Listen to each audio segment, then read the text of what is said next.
3D boxing here with the unified champ, Marlen Esparza. You look good. You look laser focused. How did camp go? How you feeling?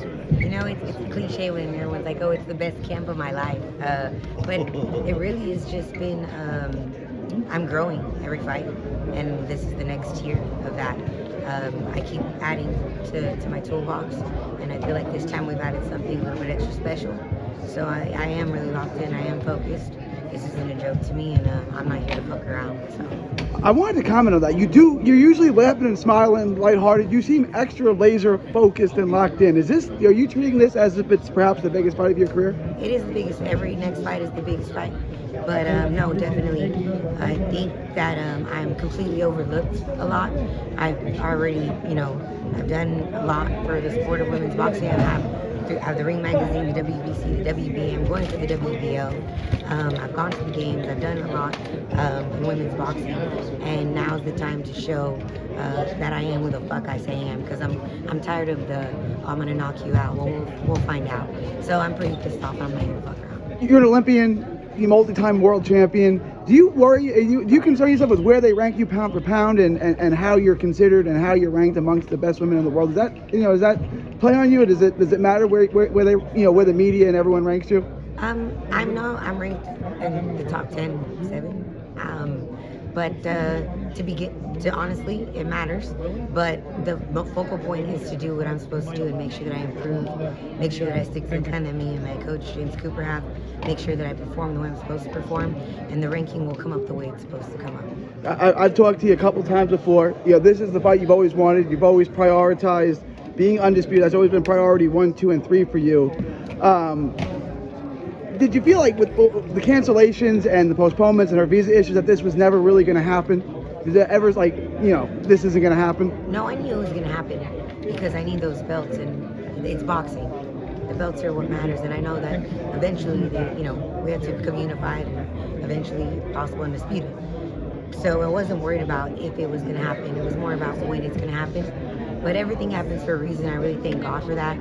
Even whenever fighters stress out about stuff like that, no matter what, there is a reason for it. And I completely have faith in God in the process, and I think that everything's going to go exactly the way it should go. You got the fight you finally wanted. Should you win, and I know we don't look past any opponent, but you'll have 3 of the 4 belts, plus the Ring Magazine belt. So you're only missing 1. Is that obviously what you would want next, assuming everything goes well on Saturday? Yeah, I want the WBO belt from Araceli Monteño. I think Golden Boy does work with her, so we should be able to get that done. And Sinisa as well. I'm not forgetting about that fight. That's a blemish I need to take off my record. But the belts are important. They are what this is what I want for my life in boxing. And we'll get to either one of those, whichever comes first. You've told me in the past that you prioritize Undisputed even more than setting the record straight with Estrada. Is that still a priority to you? Would you still prioritize Undisputed over fighting? I prioritize being undisputed because it is something that's a life goal for me. That's what's going to make me complete, and I'll pay for all the work that I've done. Blood, sweat, and tears, the people that believe in me. Like I said, me and my trainer, James Cooper, also my manager, we work really hard. This has been a difficult and long, grueling process that's been paying off. And for me not to be undisputed, not just for my team, but for God, for my family, for everybody that's believed in me, makes no sense. But this is something that is from the soul, and obviously that comes with getting rid of that blemish. I'm looking forward to seeing this tomorrow. We got 1 undisputed champion from Houston, Jamel Charlo. We're going to be 1 step away from having another one. What's the chance? We've seen you fight in San Antonio. We've seen you in the Dallas-Fort Worth area. When can we hope to see you back in Houston and fighting for your hometown fans in Houston? Hopefully that does happen, but right now that's not on my mind. That's something for my manager, James Cooper, and Golden Boy to discuss. That's something that the team needs to figure out what's best for my career and what's the best way to go. If that's in the future, if that's something God wants, then obviously that's something I would love, but I have no idea. And right now I'm just worried about getting rid of Chucky tomorrow.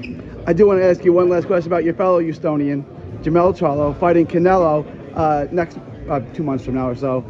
What are your thoughts on your H-Town native? Does he have much of a chance? You know, it's always difficult to tell with boxing, especially because I've known Charlie since we were kids. So I've seen him grow, I've seen him process, I've seen him do his downfalls, I've seen what he can and can't do. So if he comes with his best, I think it's going to be an amazing fight. And with Canelo, I don't know him as well, I just know what I see. I really don't have I couldn't say. Marlen Esparza, thank you for your time. God bless. Thank you. Thank you.